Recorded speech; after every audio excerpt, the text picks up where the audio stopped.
Өзгелердің мүмкіндіктерін арттыру. Адамдарға қалай мотивация беруге болатынын, қалай оларды ынталандыру мен шабыттандыруды білсеңіз, олар кез келген жұмыста бірге мақсатқа жетіп, табысты болуға келісетін болады.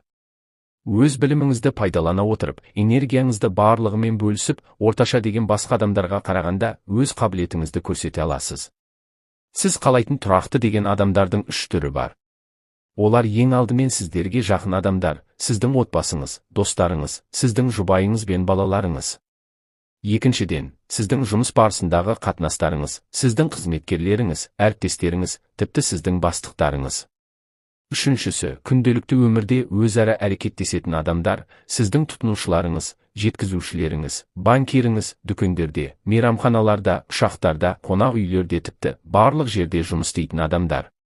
Әрбір жағдайда адамдарға көмектесу, жақсылық жасау сізді тамаша адамға айналдырады деп айтқым келеді. Тіпті біреуге жақсылық жасасаңыз, өзіңізді әлдеқайда жақсы сезініп, тамаша көңілді күйде боласыз. Қуаттылық дегеніміз қуат беру дегенді білдіреді. Демек, халықты өсірудің алғашқы қадамы оларға кедергі келтіретін немесе өздерінің энергиясын және ынта-жігерін азайтатын нәрседен аулақ болу.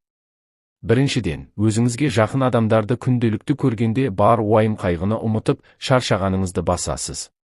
Салмақты болу әр адамға қажетті дүние. Ол өзін-өзі бағалау үшін құнды. Сізбен қарым-қатынасқа түсетін әрбір адам өз деңгейін, бағытын көрсетіп сездіріп тұрады. Сол үшін, өзіңіздің ең негізгі артықшылығыңызды анықтап, оны сезіне біліңіз. Сондай-ақ өзіңді жақсы сезінудің тағы бір жолы барлығына өз ризашылығыңызды білдіріңіз. Үнемі рахмет деген сөзді айтып жүріңіз. Қамқорлық үшін жұбайыңызға, сізге күш-қуат беретін балаларыңызға жақсы көретініңізді айтып, алғыс білдіріңіз. Сондай-ақ сізді де ойлайтын басқа да адамдарға рахметіңізді аямаңыз. Осылай істеу арқылы өзіңізді іштей жеңіл сезінесіз және ара қатынасыңыз жақсарып, деңгейіңіз өсе бастайды. Адамдарды өздерін жақсы сезінуге, өз-өздеріне деген құрмет сезімін арттыруға және мүмкіндік беретін екінші тәсіл мақтау мен мақұлдауды кеңінен қолдану.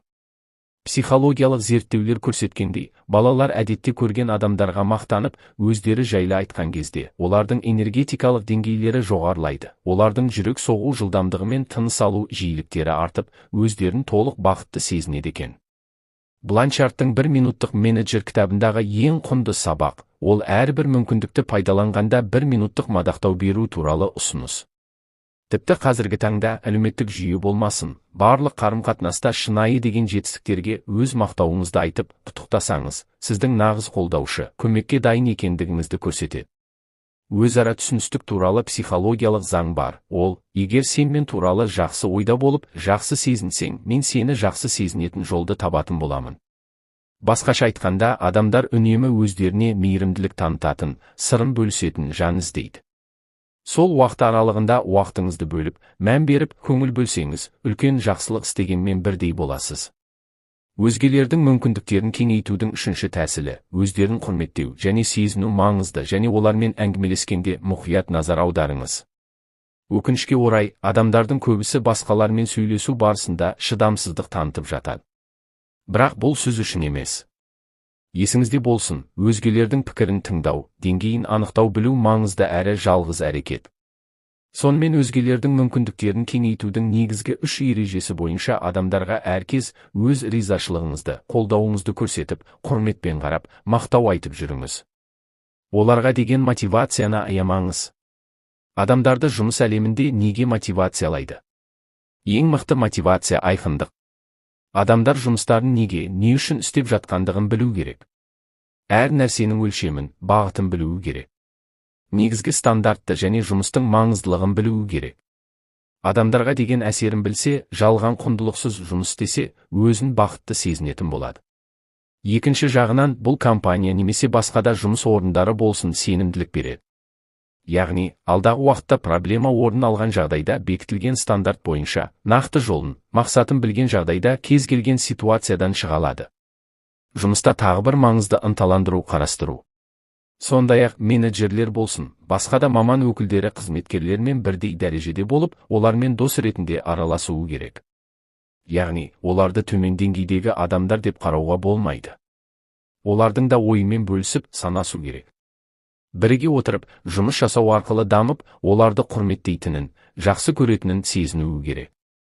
Есіңізде болсын, ең бірінші кезекте, қызметкерлерге өте мән беріп көңіл бөлу керек.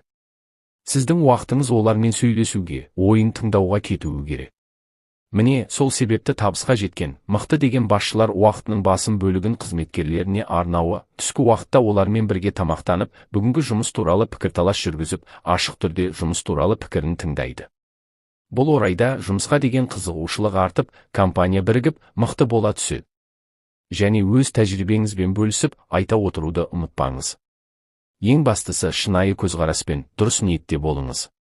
Тағы бір есте сақтайтын дүние, барлық адам эмоционалды. Жұмысты істеуі немесе бас тарту эмоцияға байланысты.